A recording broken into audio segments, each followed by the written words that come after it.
Alright, we're live? Alright, alright. So, hello everyone, this is Overload.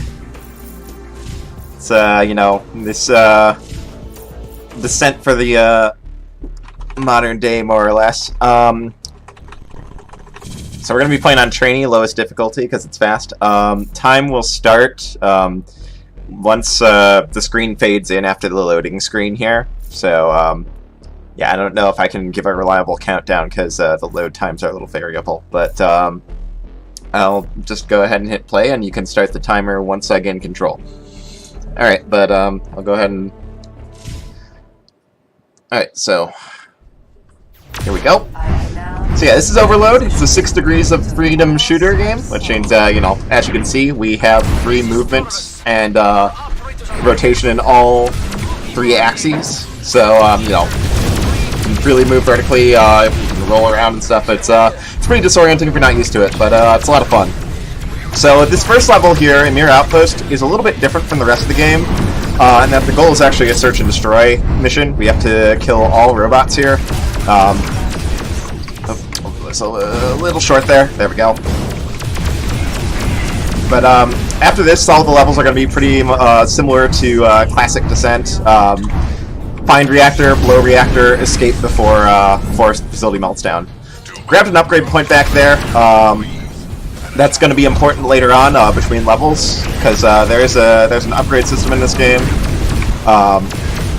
and we're some of them include like speed upgrades and stuff. So obviously those are going to be important here. So that's the last we're going to see of the basic impulse lasers, because we're making the swap here to the Cyclone. Also, I think I missed a kill back here, because that does not seem like the right kill number. Yeah, there it is. Okay, I think we're good now. Unfortunately, just kind of missed a kill earlier on, but better to notice it there rather than to make it all the way through and be like, oh, where's the last kill? So yeah, we got the Cyclone here. It's a little bit better damage-wise, and it's what we'll be using for the first half of the run, primary weapon-wise.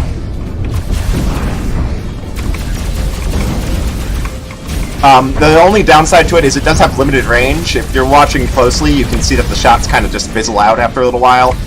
So, yeah, you gotta get in a little close to enemies to make it that. But, alright, so we just destroyed the last enemy. We have to make it to the surface to get teleported out, grab an upgrade point on our way up, and there we go. That's the first level done, and yeah, after this we're going to be doing pretty standard, if you're familiar with Descent, blow reactor and get out. Grab the flight speed upgrade there. That's going to make me go faster, and grab a secret upgrade point right at the start level. Did a little technique there. Deploy the Hollow Guide and smash attack at it. I like to call that like slingshotting. So basically, when you're boosting, you can't fire your weapons, but you can use one of your attack buttons to do a smash attack, which will lock on to nearby enemies and ram them with a big speed boost. But actually ramming into enemies, while the smash attack makes you go faster, if you actually make contact with an enemy, you lose all your momentum pretty much instantly. So you generally don't want to smash into enemies despite the big speed boost from it. But the Hollow Guide, for some reason, you can smash attack at it, and since it's a hologram and has no actual collision hitbox, you just sail right through it with the full smash speed. It saves a little time there. So grabbing an overdrive pickup there, it's a temporary power-up that boosts your movement speed and gives you infinite boost and primary weapon energy and ammo. Also just a slightly increased movement speed as well, so whenever overdrives are convenient, they're important to grab. So we got our first reactor here. Not much to say. You just shoot at it until it dies. Grabbing an overdrive here for slightly faster movement speed on the escape. And here we go. So that's our second level done. This was not an SGDQ. This game just came out like about a month ago or so. Like a month or two ago. So grabbing the boost speed upgrade. Boost speed, unfortunately, kind of invalidates. I was just talking about the the slingshot strats. you can shoot a missile and smash at something, and the missiles will kill it before your smash actually reaches them, and then you get that, you know, preserved smash speed. But with the boost speed upgrade, you actually outspeed your missiles for the most part, so that kind of renders the slingshotting strats there mostly invalid. But the raw speed increase from having the boost speed upgrade is just more than enough to make up for the lack of slingshotting. So this level's pretty short. Okay, yeah, there a little bit of mishap there. So something I didn't mention about smash attacks is that the auto lock-on for it when it decides to smash into enemies is actually really generous, a little too generous. And oftentimes when I'm just mashing the smash attack to try and go a little bit faster, it'll lock me onto an enemy that's like way outside of my, you know, the center of my vision, and just send me hurtling way off into the edge. And yeah, we kind of saw that there. So yeah, kind of went off course there for a little while. But, we're gonna grab the boost cooling upgrade. That's gonna double the amount of time I can spend boosting before I have to let it cool down.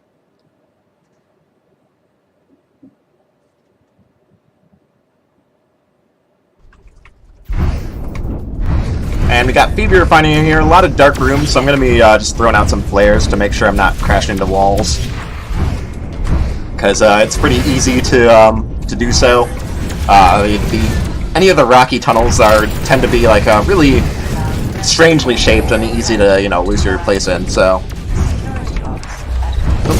Yeah, right there, another bad smash attack locked on that Scorpion when I didn't really want to. So yeah, we got a couple keys to grab here. Nothing unusual.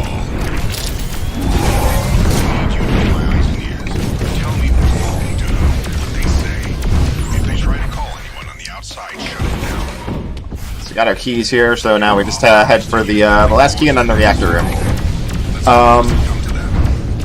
Yeah, not really any useful equipment grabbing here, so yeah, you can, if you're looking at the primary weapons, we did pick up the driller. You won't see the driller used at all in this run.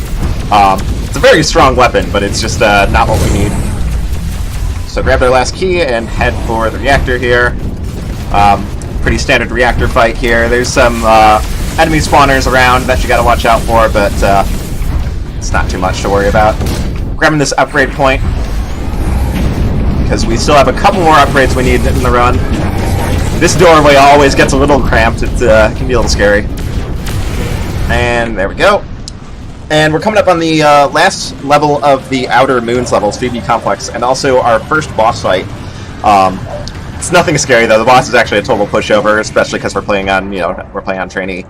So not going to grab any upgrades here. We'll grab a couple upgrades on the next level though.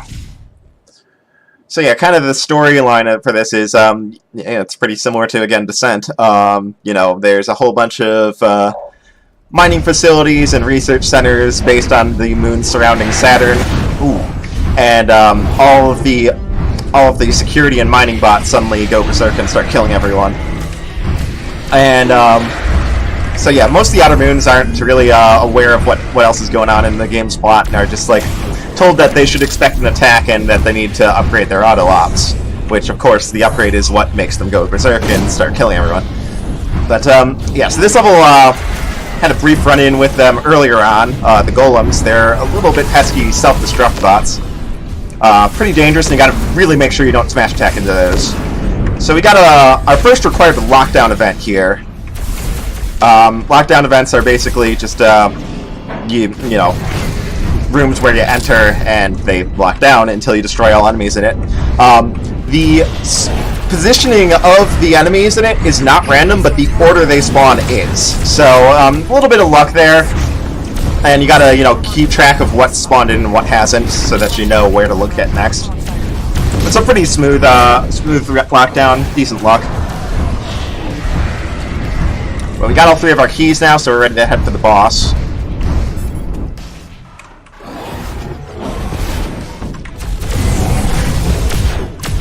And a new secondary weapon, excuse me, that we have in this level, that grabbing a little bit of extra there. The Creepers. Creepers are basically slow-moving proximity mines.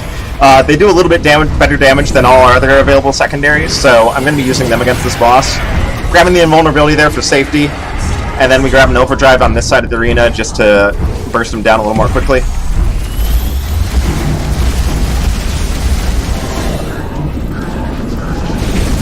He's got 2 phases, so there we go. Alright, so we kind of want to push the boss towards the exit door because he drops a super upgrade point that we want. And we want to push him as close to the door so we don't have to go out of the way to pick it up. There we go. So that's the first boss done. And we're done with the Outer Moons levels. We're going to move on to the Titan levels. Where a little bit more of the storyline starts to unfold as you, as you collect audio logs, which we're not really bothering with, but you learn about that, like, all the facilities on Titan were tasked from the CEO to make separate, assorted components for some sort of a mystery project. They weren't allowed to communicate with each other, but, they were just all handed these ridiculous, completely, like, outside of their normal specification, like, what they're capable of, projects, to do for Cantor. So, okay, we grab another super upgrade point there, because we're going to need, there's one more major upgrade in the run. It'll be the primary weapon we use for most of the run, the Crusher. We'll get it in a couple levels. So yeah. We, at the start of this level, we grabbed Flight Speed ++, as well as Item Duration. Item Duration Plus is going to, increase the duration of those, of Overdrive and Invulnerabilities and Cloaks. So, 30 seconds is up to 20 seconds, so that's a lot longer of a time to have this boosted movement speed and infinite ammo. So, it's a very valuable upgrade.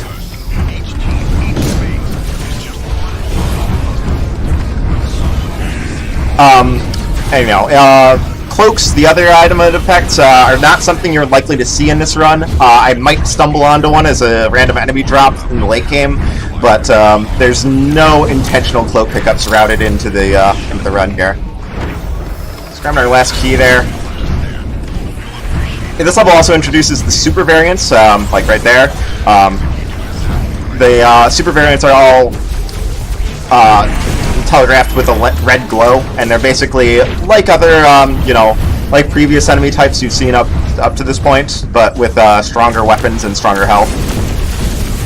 So we got a couple shield gens we need to take out before we can take out this reactor. And then it's just a matter of taking it out. Okay, there we go. Before we head to the exit, we gotta grab the super upgrade, and then we head straight for the door here.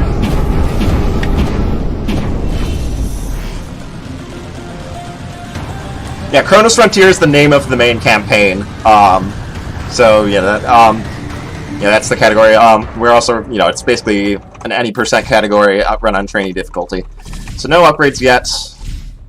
This will be the last level where we're using the Cyclone. After this level, we automatically get the Crusher. If there's a weapon that isn't like hidden away, isn't intended to be a secret, and you don't pick it up, you're given it automatically at the end of the level. And there's a Crusher available somewhere in this level, but it's out of the way, so no need to grab it here. A couple of upgrade points we grabbed there, just to make sure we have enough to upgrade the Crusher when we get it.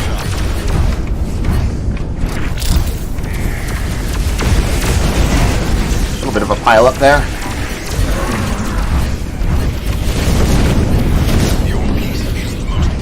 Grab the armor pickup just for a little safety.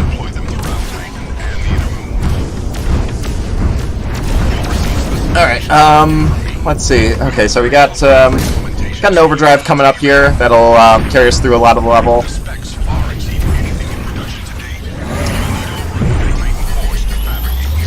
Something I gotta keep in mind, I am actually not being very good about it, is that while overdrive does give you infinite boost, if your boost is overheated when you pick it up, you still have to wait for it to cool down. So you want to try and pick them up when your boost isn't overheated, so you don't waste time with that. Okay, so this is another lockdown event. I'm going to use hunters here because these Super Tritons drop a lot of hunters. This lockdown can be a little annoying because it includes Shredders, which are a new melee type enemy, and they are very roamy. They like to wander around, and they can also be kind of hard to see against the lava. So they at least make a lot of noise when they go to attack you, so if they go for an attack, they're easy to find at that point. Okay, there we go. That was an okay lockdown. Not amazing, not terrible. And yeah, shot a switch earlier to unlock this overdrive so that we can get to the reactor quickly and kill it quickly. And we grab an invulnerability up here because we absolutely need it, or we'd get wrecked trying to rush this reactor.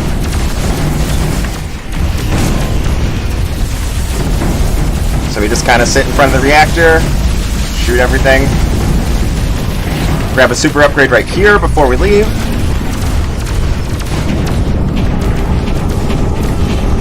And there we go. Alright, so yeah, this is where we get the Crusher for free, and we're going to immediately upgrade it to its top upgraded form. There are actually branching upgrades you can choose, but we're going to choose the DX upgrade over the AF upgrade. The AF upgrade is an auto fire. The DX like with a higher rate of fire.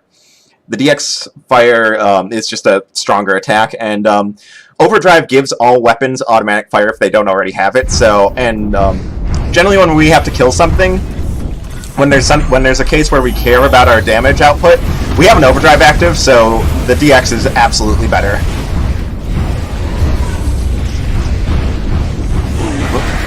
Bad smash lock there. So just take out... Oh, I guess I was a little damage short in killing that generator. There we go. Lost a little time there.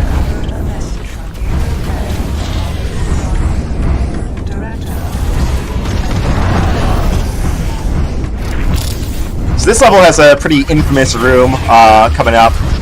A lot of first-time players have a really hard time with this room coming up, but we're just gonna rush right through it. There's a lot of scourges in this room, a new enemy type that got introduced, and they shoot creepers everywhere. So it's just a huge mess of mines everywhere, but just rush through, grab the invulnerability, it's not really a big deal. So you're going to see how much faster the Crusher takes down this reactor compared to the last one. Like, that goes down so much more quickly than the previous one. Okay, there we go. So, coming up on the next level will be, this is a Titan Collider coming up. We'll be grabbing the Thunderbolt, another primary weapon. We won't really be using it immediately, but it will be important later on in the playthrough.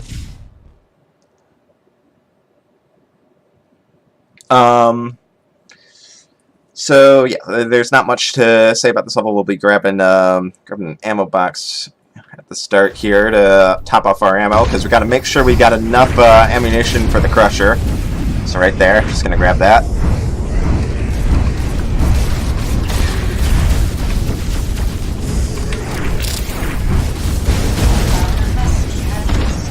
Overheating my boost. I'm trying to like feather my boost so that it doesn't overheat, but sometimes I'm not great about that.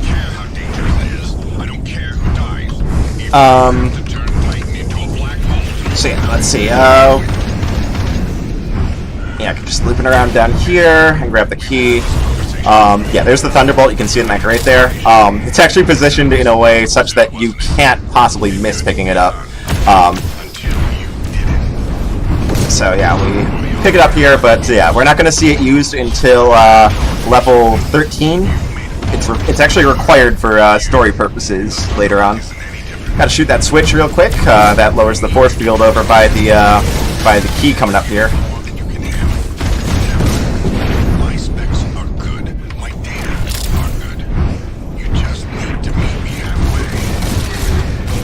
So I'm trying my best to avoid bumping into walls, because that's actually it's hard to tell, but hitting walls when you're at boosting speed is actually a pretty big momentum killer.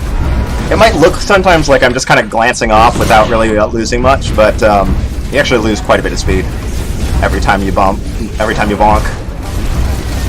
So we're coming up in the reactor room here. This one's made pretty straightforward by this overdrive pickup right here. Just burst down these shield generators and then go kill the reactor. And yeah, you can see overdrive with the Crusher Deluxe, the Crusher DX is absurd on the DPS. Really bursts down reactors super fast. Coming up on the second boss fight, this is Titan Harbor. This is probably the most dangerous level in the run. There's a ton of golems that we have to make sure we don't accidentally smash into them. Because, yeah, they self-destruct on impact, so, it's a ton of damage. There's also tons of scourges, shooting creepers all over the place.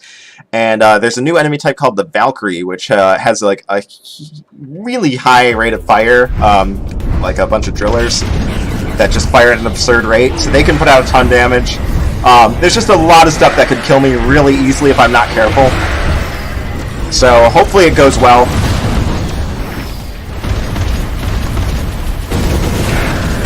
Ooh, yeah, I took a ton of damage right there. Golem smashed into me, so yeah, I'm probably gonna have to take a couple safeties in this level now. There's an armor pickup we can grab right here.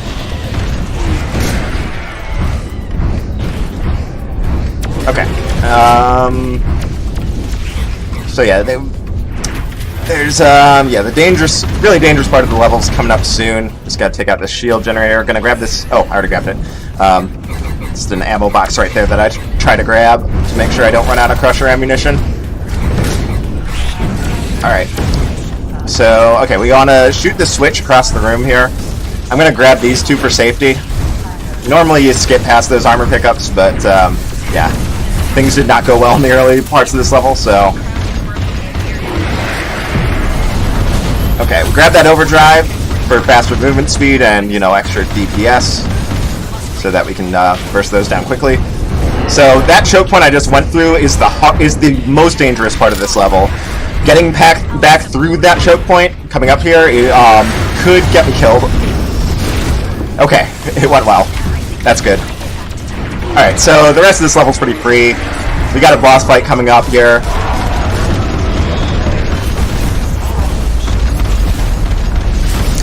Unfortunately, I didn't move exactly efficiently, so my overdrive wore off before I could kill him. Slowed down the kill a little bit. Grab another overdrive there just so we can move out the exit more quickly. And there we go.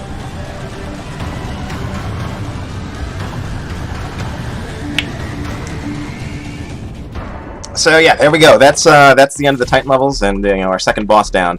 So we got a couple. Oh, I was supposed to grab energy efficiency there, but that's okay. We don't need it yet. I just have to make sure I grab it after the next level. Energy efficiency increases, or rather decreases the energy cost of using any energy-based primary weapons. Which again, you will need to use the Thunderbolt later on, so we want it for that. Just to make sure that we don't have to take any side trips to energy centers. So this is Tethys Lab. It's the longest level in the game. And it has one of the hardest lockdown events to do efficiently. It also introduces one of the most dangerous enemy types in the game, the Reaver. Reavers are essentially golems, those self-destructing enemies, but they have a driller mounted to them, which it may as well be hit scan. It's an extremely fast-moving projectile attack that is nearly impossible to dodge. So yeah, they're extremely dangerous, and you got to make sure that you try not to fight them directly. Wow, those guys blocking that choke point. That's a new one. So we got 2 over 3 keys here, and yeah, story-wise, this is where the big revelation happens that over on Enceladus they unearthed an alien ship, a crashed alien ship. Which seem to only be piloted by a few AI cores with like no actual organic personnel. And the reason that everyone's having to build stuff is to repair a component of the ship that the AI core asked Cantor to repair for it. So yeah, this is the lockdown event. We gotta kill these Reavers. The double level nature of this room makes it kind of hard to spot them quickly when they spawn in, so it's really hard to do this efficiently. Okay, there we go. Grab this invuln on the way out just to make our lives a little easier.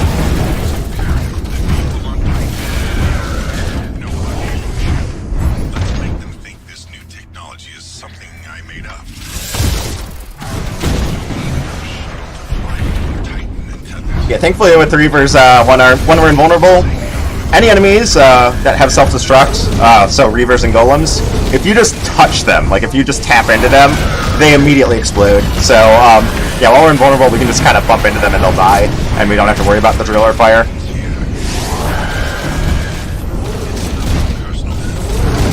Alright, so we're coming up on the reactor room here.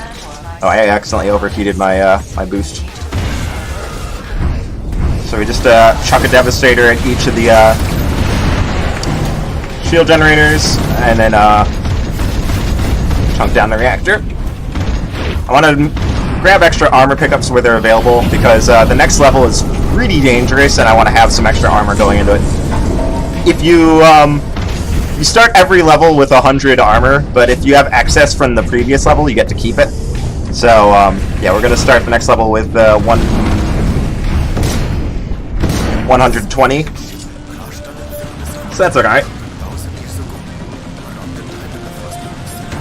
Alright, so we're coming up on Enceladus, and I gotta make sure that I grab the energy efficiency upgrade here, because this is the last chance to do so. So, energy efficiency, and there we go. Yeah, that's the last upgrade screen we're gonna see. That's the last upgrade we grab, obviously. So this level's pretty dangerous, pretty long. Yeah, it's you'll note that the objective is a little different. It says secure the crash site, not overload the reactor. But securing the crash site doesn't quite go as planned, as you'll see soon enough. This level introduces phantoms. They're like the Scorpion melee type enemies we saw really early on in the game, but they have cloaking devices, so they can be a little hard to see. That's actually going to come into play later with in this level with a lockdown event that spawns them. It can be really hard to get a good time through that lockdown event because of it. This level has a ton of Reavers and stuff, so it's pretty scary. Even though we're playing on the lowest difficulty. Yeah, the chance of dying in this level is very real. Especially if you just fly right into Reavers like I do, like a big dummy. You don't really want to smash into live bombs. It's not recommended. Alright, so we're coming up on the lockdown event. It's got Super Hydras and Phantoms in it, so it can be a little hard to do efficiently because it's hard to spot the enemies. Yeah, okay, good. They pretty much came right up to me. And while the Phantoms themselves are cloaked, if you see them spawn, they still have a big flashy spawn-in animation, so yeah, if you're lucky enough to see when they come in, it makes them a little easier to track. Okay, we grab this overdrive here. Just rush through quickly.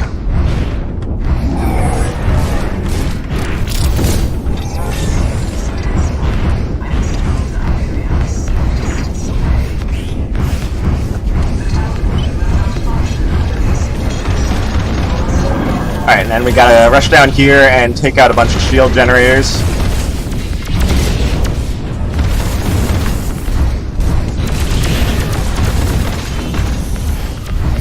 Okay, and then we come up on the crash site.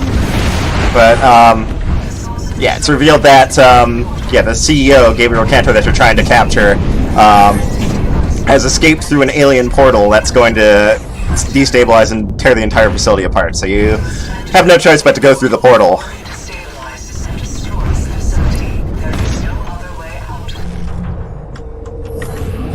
And yeah, there we go.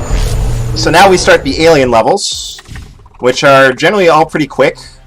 It's just a matter of reaching the exit portal. And yeah, this is where we need the Thunderbolt. Yeah, because in the storyline, the Thunderbolt is an essential part of how Cantor was able to power up the portal. Because it's, like, based on the aliens' energy weapons. So you need to power up switches and doors using the Thunderbolt here. So we're just basically, while we're using the Thunderbolt, we're not really going to be using it as a weapon. It's essentially a glorified door opener. Which is a shame because the Thunderbolt's a pretty cool weapon. But yeah, it's just not quite what we need as far as damage output is concerned. Oh, missed my shot there.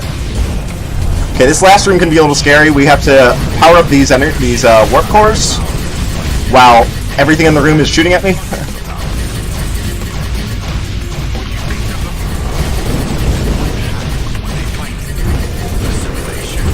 Alright, there we go. Yeah, a lot of damage coming at you in that last room, so it's pretty dangerous, but that went pretty smoothly.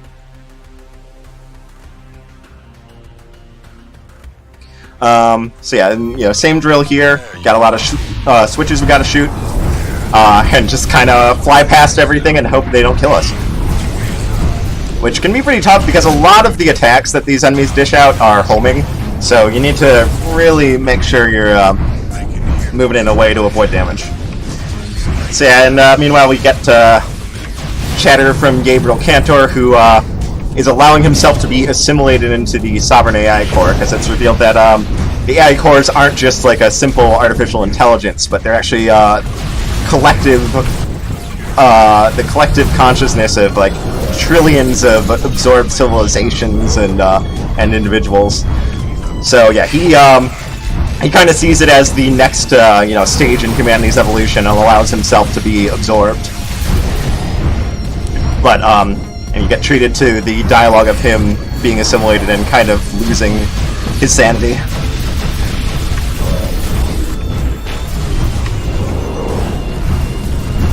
And yeah, this last part of the level, we just gotta go to these four corners. And yeah, you can see damage just flying all over the place. Gotta just do my best to avoid it.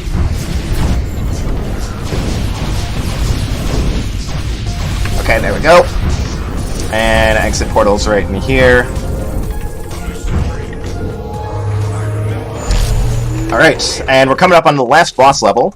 Again, we're going to have to power up a bunch of cores, but the Lancer was available in the previous level, and since we skipped over it, we could just get it for free. And it's a much more efficient way to power up these cores, as you'll see right here. Just pretty much fires almost as fast as you can just push the button. Whereas the Thunderbolt's a charged weapon, so pretty slow to fire.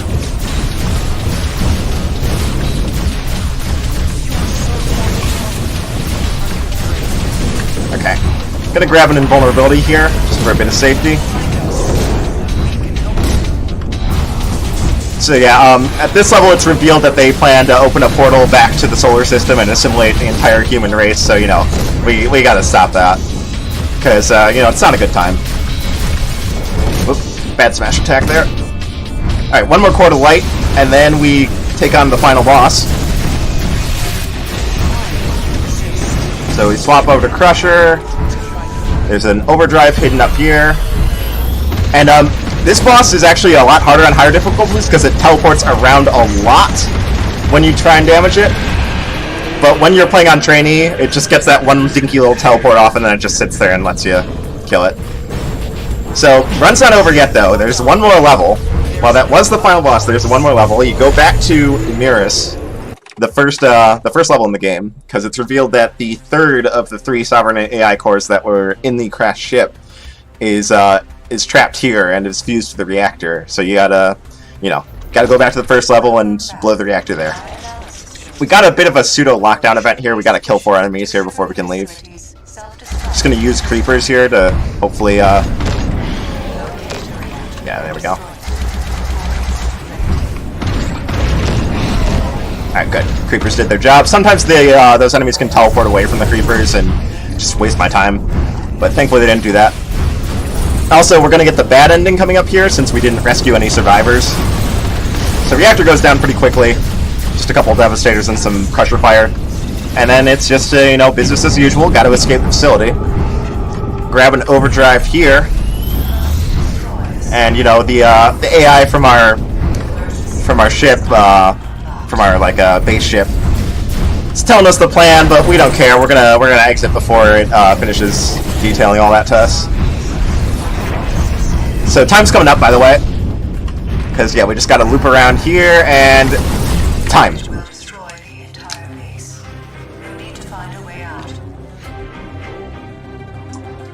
So yeah, if you get the good ending, then the survivors cobble together like a warhead to destroy the entire moon.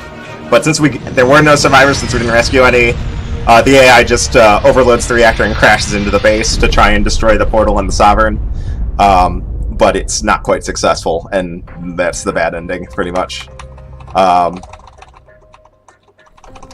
So yeah, that's it. That's Overload. And in-game time 31:46. That was pretty good. 33:40. I have 33:42 on my end, which is just 6 seconds off a world record. The in-game time is way higher though, but yeah, I'm not sure what caused that. But yeah, pretty good run. I couldn't be happier with that. Being within 10 seconds of my PB is that's good.